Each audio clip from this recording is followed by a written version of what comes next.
Very special day again today because I have the Beetle Guru right here with me, Brooke Halpin. Brooke, can you say hi to everyone? Hello, everybody. It's great to be here. Tom? It is. We're in our 60th year of the early Beatles, 1964 just kind of happened. And we've already done our Beatles Come to America shows, and they've been out there for a couple years, and people have constantly just finding them on the internet, and we're getting some great feedback on it. And we wanted to highlight these shows, and the biggest one, that happened that we talked about is Meet the Beatles. It has to be the biggest thing this year. Um, we're doing like kind of like a intro ahead of time. We're gonna have you listen to that recording. But Brooke, what did you think of the Meet the Beatles? Well, actually, it could have been called Meet Beatlemania Yeah, definitely. because that's exactly what it was. It was the foundation, if you will, for Beatlemania. And it was a one, two, three activity, starting with the release of the album, Meet the Beatles, on January 20th, 1964. And then they come here on the 7th of February, okay, and they do the Ed Sullivan Show. Boom. Wow. And then you have to factor in the third element, which is radio stations. Now, back in 64, there was no FM, it was all AM, and the AM stations played Beatle records and cuts from Meet the Beatles all the time. So, and then there were record hops going on as well, where the local DJs would go out. But that's a whole other story. We'll talk about that later. So it was the one, two, three, boom, boom, boom that ignited Beatlemania in February 1964. The album, as you will hear in the interview, as we discussed, we go track by track, and certainly the energy level of this album is off the charts, and that was part of the thing that we all got blown away by.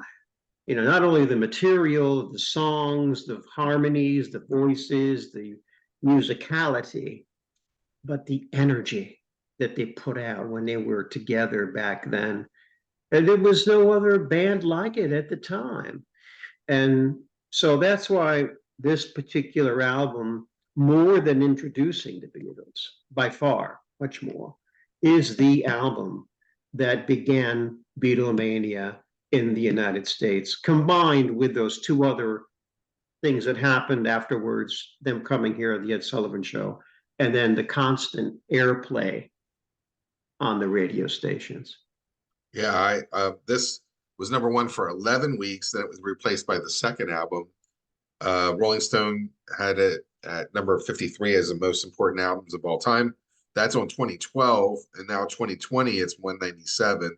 So it's in the top 500. During this interview, I was like, oh, it's okay.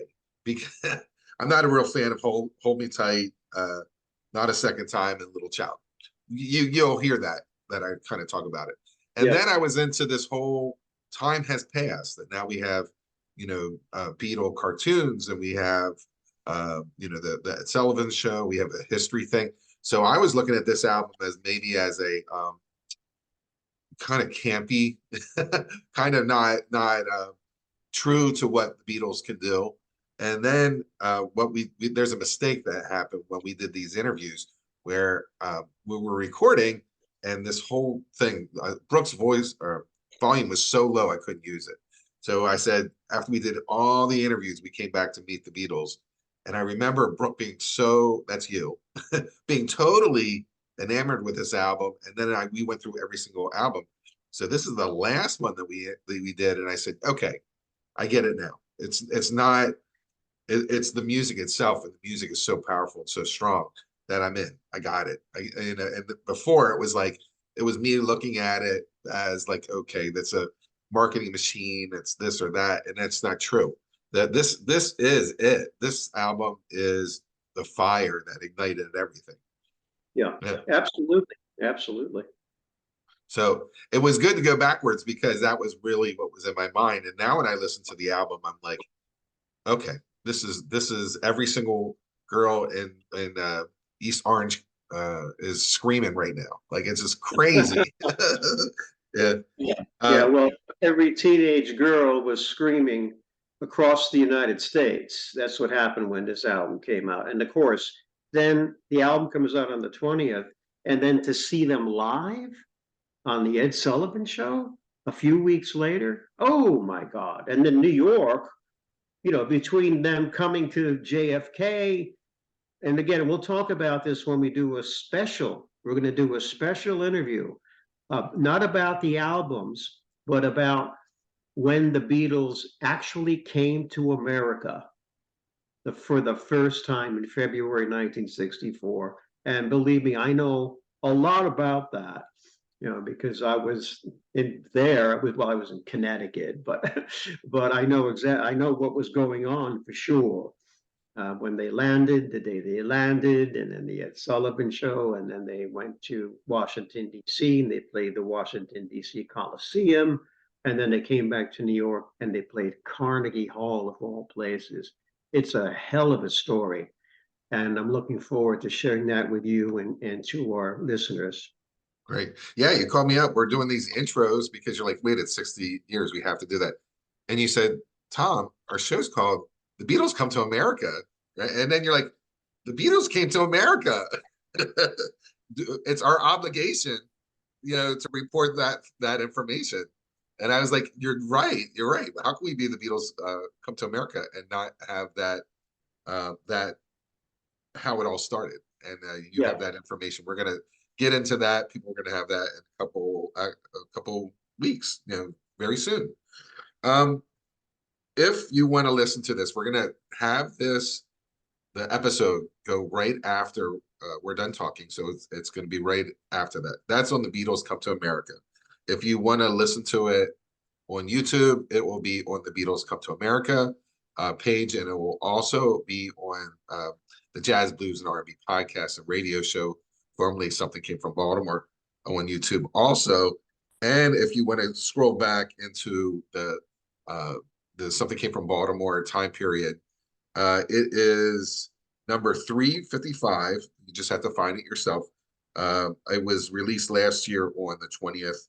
And also in between episode 200 and 201 was the original time we put out the Beatles, Meet the Beatles. So there's different ways of looking at it. And we were doing the intro. You have to check out the episode. It was a lot of fun to do.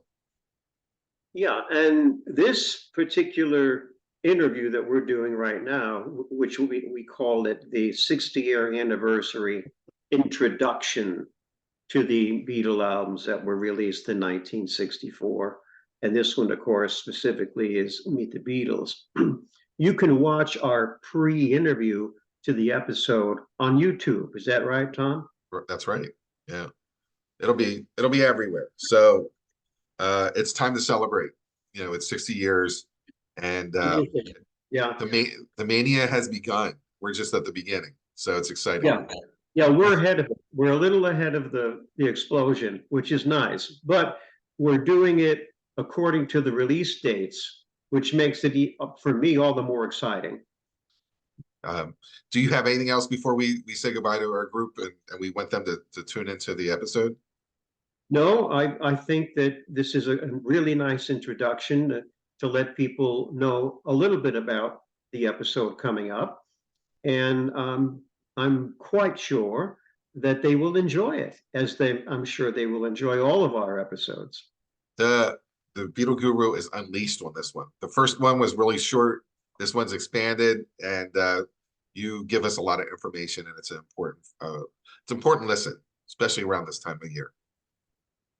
Well, wonderful. So happy anniversary to the Beatles. God bless them. I mean, Paul and Ringo are still here. Thank God. And John and George, yeah, they're floating around. Good. It's time to celebrate. The mania has just begun. It's the Beatles Come to America, and this is our intro for the Meet the Beatles episode, the US album. So make sure you are aware of that. We're gonna head out now, but we want you to tune back in later. We have more exciting things for you. Thanks all very much for tuning in.